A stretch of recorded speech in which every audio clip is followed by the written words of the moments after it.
पहा नवीन एपिसोड्स एकदम add free.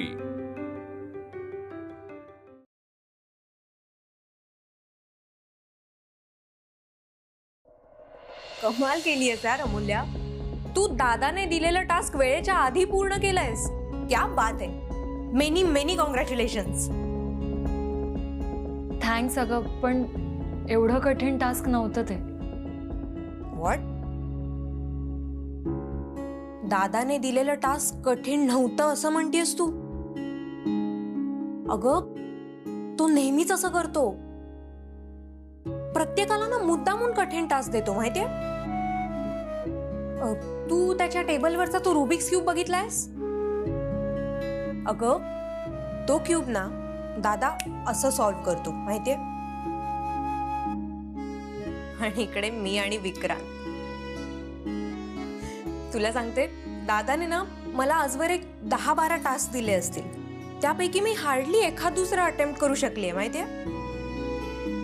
आणि विक्रांतचं म्हणशील तर त्याला तर तेवढंही जमलं नाहीये, खूप कठीण टास्क देतो दादा। पण तू कसं काय हे पेमेंट काढून आणलंस? सांगते वहिनी, पण तू प्लीज असं नको समजू साब की मी खूप ओव्हर कॉन्फिडंट किंवा मग ओव्हर स्मार्ट आहे। काय ना वहिनी, काही लोक त्यांच्या इगोमुळे खूप सोप्या असलेल्या गोष्टी कॉम्प्लिकेट करून ठेवतात। आता काय, सगळेच सरकारी अधिकारी भ्रष्ट नसतात ना ग, काही चांगलेही असतात। ही गोष्ट मी अण्णांकडून शिकली, अनुभव घेतला। आता तूच बघ ना, अण्णांना सगळे लोक इतका मान देतात का? कारण ते त्यांचं काम एकदम प्रामाणिकपणे करतात। मग पेशंट गरीब असो किंवा श्रीमंत, मजूर असो किंवा ऑफिसर, सगळ्यांना तीच फीस, तीच ट्रीटमेंट। अण्णा भाजीवाल्याकडे जरी गेले ना वहिनी, तरी भाजीवाला त्यांच्याकडून पैसे घेत नाही, आणि अण्णाही त्यांच्याकडून मोफत आणत नाही। सरकारी काम तर अण्णांचं कधीच रखडलं जात नाही, कारण कधी ना कधी कुठेतरी अण्णांनी त्यांची मदत केलेलीच असते, आणि तेही मनात कुठलीही अपेक्षा न ठेवता। काही माणसं हीच सोपी गोष्ट स्वतःच्या इगोमुळे कॉम्प्लिकेट करून ठेवतात, आणि मग रुबिक्स क्यूब सॉल्व्ह करून अहंकार बाळगतात। पण असो, मला काम दिलं होतं जे आता पूर्ण झालंय। आता मी निघायला मोकळे। निघायला म्हणजे? ते वहिनी, मी राजीनामा देऊन आली। काय? अगं, पण तू टास्क कंप्लीट केलायस ना, मग आता कशाला राजीनामा? आणि मुळात कोणाकडे दिलायस? ज्याला हवा होता त्याच्याकडे, नाहीतर त्याने मला हा टास्क दिलाच नसता ना। मूल्या, पण तू माझ्या कंपनीमध्ये आहेस। टास्क देणाऱ्याच्या पण कंपनीत काम करतो ना आपण। इथे तो जे म्हणेल तो नियम। अगं, पण का? काय कारण? तू मला तरी सांग ना। हे बघ, सार्थक 2 दिवस चेन्नईला गेलाय, ऍटलीस्ट तो येईपर्यंत तरी थांब प्लीज। नाही वहिनी, तू नको टेन्शन घेऊस। हे बघ, तुम्हा दोघांना कधीही काही मदत लागली ना की मी आहे, आणि असंही घरून मदत करूच शकते ना मी। आणि मला असं वाटतं की माझ्यापेक्षाही जास्त टॅलेंटेड मुली आपल्या विदर्भात असतील। तू बघ, तुला नक्की कोणी ना कोणीतरी मिळेल। बरं वहिनी, येते मी। अमूल्या, मला सांग, तुला दादा काही बोललाय का? त्याच्यामुळे तू हा जॉब सोडून जातेस का? हे बघ, तसं असेल तर मला सांग, मी बोलते दादाशी।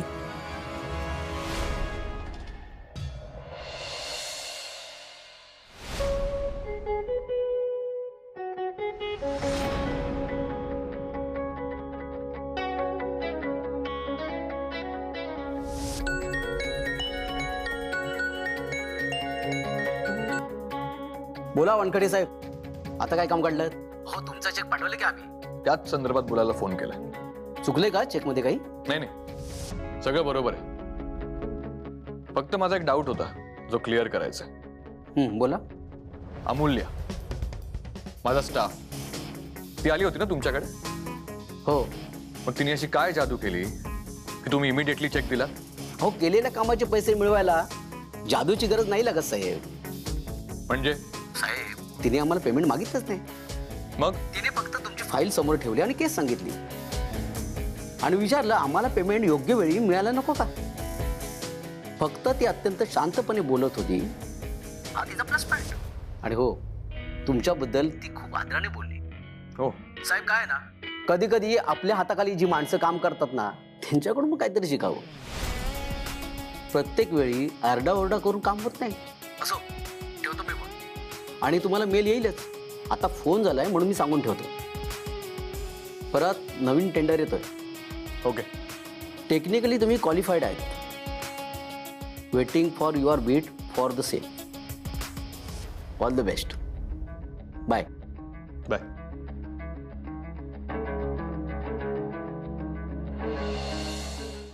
नाही, बोलला काहीच नाही. हे बघ, दादा जे मनात असेल ते नेहमी स्पष्टपणे बोलतो.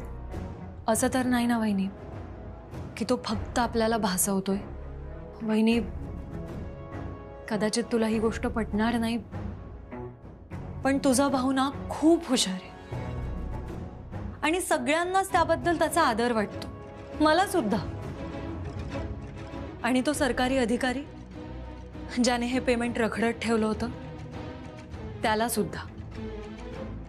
पण काय ना वहिनी, त्याला वेदांत वानखेडे जितका परफेक्शनिस्ट वाटतो ना, तितकाच अहंकारी माणूस सुद्धा वाटतो. अगं, वाटेल ते बोललाय तो त्या अधिकाऱ्याला. असं नसतं ना ग. तुम्ही फक्त परफेक्शनिस्ट असून चालत नाही ना. अण्णा नेहमी म्हणतात की ह्या जगातल्या सगळ्यात सुंदर कलाकृती सुद्धा परफेक्ट नसतात. मुळात परफेक्ट असण्याचा ध्यास हा एक मनोविकार आहे. कारण हे जग, पृथ्वी काहीच परफेक्ट नाही. हे जग परफेक्शनवर नाही, इमोशनवर चालतं. अमूल्या, तुला दादाने दुखावलंय का?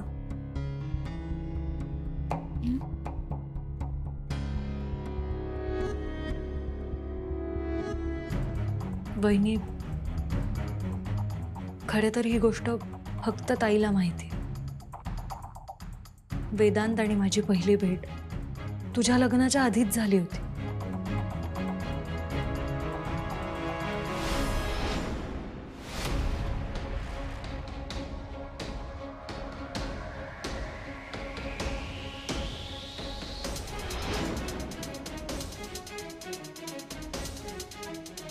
गणपती बाप्पा.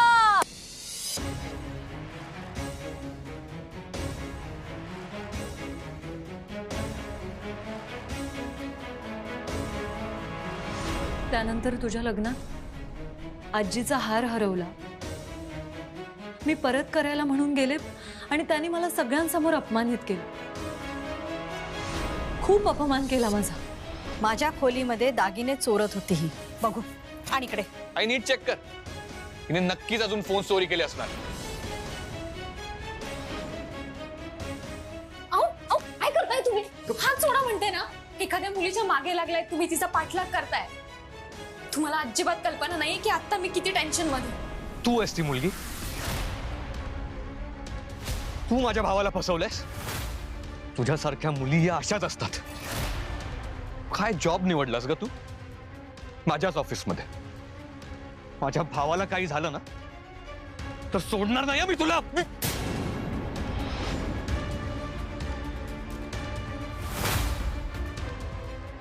आता तूच बघ ना वहिनी, माझी या जॉबसाठी तू आणि दादाने निवड केली, पण मला टास्क कोणी दिला? वेदांतने. काय ना, तो फक्त त्याच्या कुटुंबातल्या बायकांशी प्रेमाने वागू शकतो. बायकांचा एवढ्या टोकाचा तिरस्कार करणारा माणूस मी पहिल्यांदाच बघितला.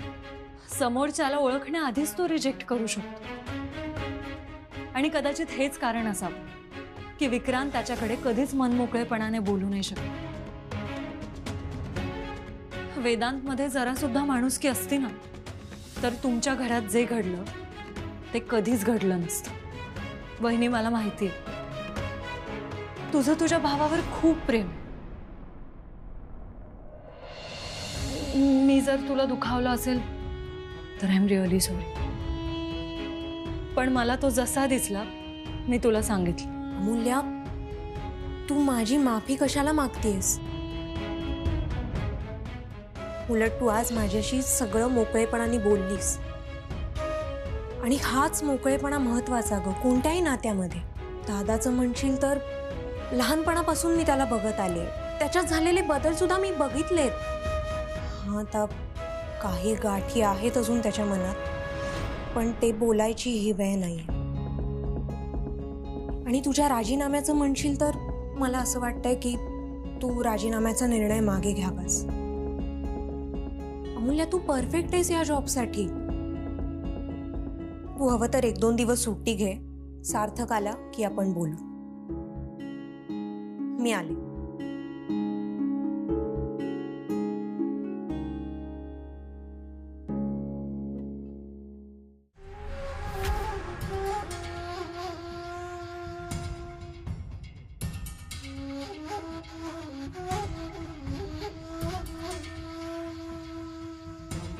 सकाळपासून साधं पाणी नाही प्यायलोय, चहा नाही प्यायलोय. 4दा विचारलं टपरीवरून चहा मागवला तेव्हा. ए, तू माझ्या बायकोसारखी वागू नकोस. तूच पितो चहा, आणि एवढ्या उन्हात कोणी चहा पितं का? नाही. मग बसा आले का सोबत ढोसत. गप्पा बसा रे. नुसती पीर पीर पीर पीर पीर पीर लावलीये. मी खरे आई बाबा समजू नका आणि तू माझी सख्खी आई समजू नकोस. तू आमच्यावर काय डाफरतोयस? त्या एवढ्याशा पोरीने सांगितलं फोन करू नकोस आणि तू बसलास घरी. अरे हिम्मत नाहीये तुझ्यात. अरे त्या पोरीला बाहेर फिरायला घेऊन नाही जाऊ शकलास आजवर. पेशन्स ठेवलेत म्हणूनच सगळं चाललंय. दुसरी कुठली मुलगी असती ना तर डायरेक्ट बेडरूम मध्ये घेऊन गेलो असतो. पण तिची धाकटी बहीण अमूल्या 1.5 शाणी आहे ना ती. एका खिशात अण्णाला आणि दुसऱ्या खिशात तिच्या आईला ठेवू शकतो आम्ही, पण ती बहीण आडवी येतेय. तिच्यामुळे लग्नाची तारीख पण ठरत नाहीये. मला काय म्हणते, तिला फोन करू नका. अरे लग्न ठरलंय आमचं, कपल होत आम्ही, फोन नाही करायचं एकमेकांना. कपल लोक बाहेर जातात फिरायला आणि मुली पण तयार असतात. माझी होणारी बायको ती तर काकूबाई आहे ना. अरे पण ती काकूबाई तूच निवडलीस ना. आता बाकीच्या सगळ्या गोष्टी लग्नानंतरच कर.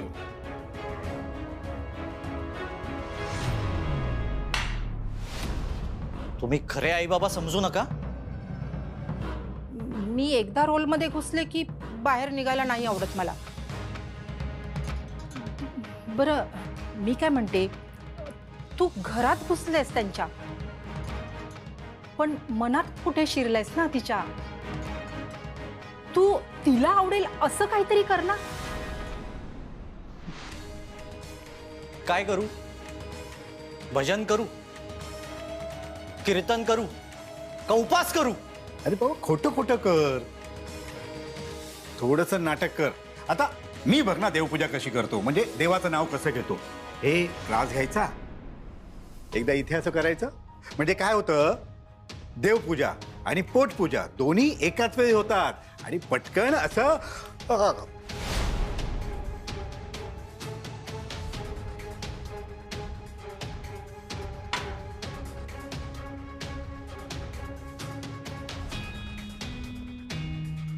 फादर, हा, खोटे खोटे फादर.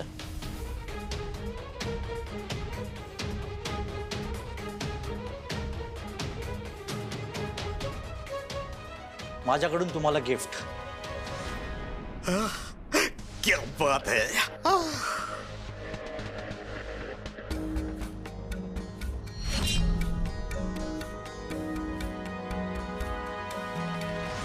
दादा, अमूल्याने राजीनामा दिलाय.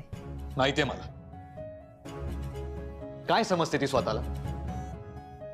एक टास्क पूर्ण केलं आणि एवढा ॲटिट्यूड. दादा, तू तिला असं काहीतरी बोललाय ज्यामुळे ती खूप दुखावली आणि म्हणून जाते. जाऊ दे. हे बघ, मी ना तिला 4 वेळा सांगितलं की तू टास्क कंप्लीट केलेस, राजीनामा देण्याची गरज नाहीये. पण ती मलाच ॲटिट्यूड दाखवते. मला शिकवते कोणाशी कसं वागायचं ते. मला. हे दादा, कदाचित बोलण्यात काहीतरी कमी जास्त झालं असेल, पण मला ती इकडे हवी आहे. एक्झॅक्टली. मीही तिला तेच बोल की तू माझी एम्प्लॉय नाहीयेस, तू आद्या फॅशन वर्ल्डची एम्प्लॉय आहेस. आणि आद्या आणि सार्थकला तुझी गरज आहे. पण तरी तिने राजीनामा दिला. आणि कसा दिला माहितीये? आधी राजीनामा दिला आणि मग चेक दिला. काय समजते ती स्वतःला? हे बघ, जर तुझ्या कंपनीमध्ये ती हवी असेल ना तर नाही, फक्त कंपनीसाठी नाही, ती मला, रादर आपल्याला इकडे हवी आहे विक्रांतसाठी. दादा, तुला कळत नाहीये का? अरे, ती जर इकडे येत राहिली तर आपण तिच्याशी बोलू शकू, तिची मदत घेऊ शकू, आरतीच्या मनात नेमकं काय चालू आहे हे जाणून घेऊ शकू. आपल्याला या गोष्टीसाठी तरी ती इकडे हवी आहे. हे तू विसरलायस का? अगं मग काय करू मी? पाया पडू जाऊन तिच्या? तिला मी 1000 वेळा बोललोय की टास्क पूर्ण झालाय, विषय संपलाय. तरी ती मलाच लेक्चर देते. लेक्चर नव्हतं ते दादा. तू तिला जे काही बोललायस, तिच्याशी जे काही वागलायस, ते तिने मला सांगितलंय. आणि सॉरी दादा, पण तिच्या बाबतीत तू चुकतोयस. नाही, अजिबात नाही. ती मुलगी ॲरोगंट आहे आणि मी तिला थांबवणार नाही. तुला हवं असेल तर तू जाऊन थांबव. आणि माझ्याकडे वेळ नाहीये असल्या मुलीला कन्व्हिन्स करण्यासाठी.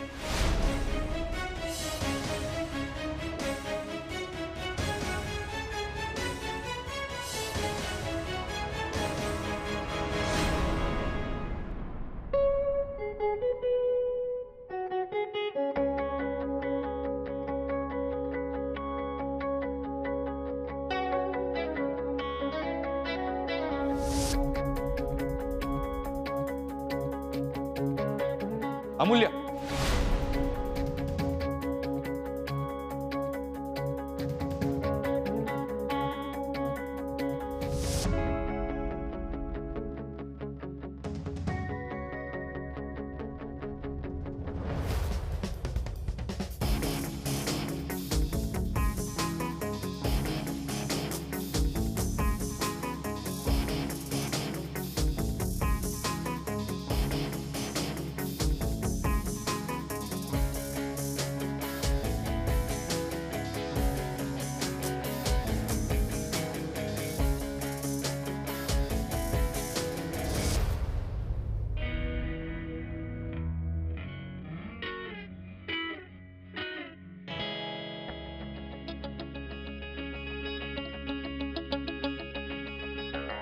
हे बघ, तू नको जाऊस प्लीज.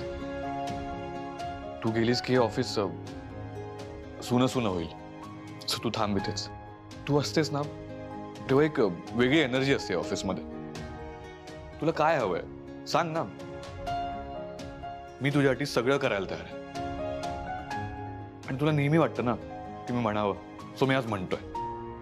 आय एम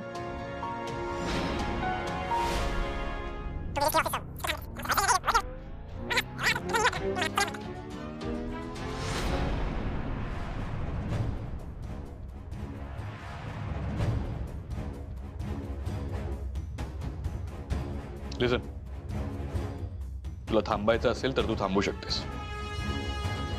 राजीनामा परत घेऊ शकतेस. I don't have a problem. काय ना, सार्थक आणि आद्याला तुझी मदत हो, बाकी तुझी मर्जी. You can reconsider your decision. आणि मी हे परत सांगणार नाही. मी पण परत सांगणार नाही.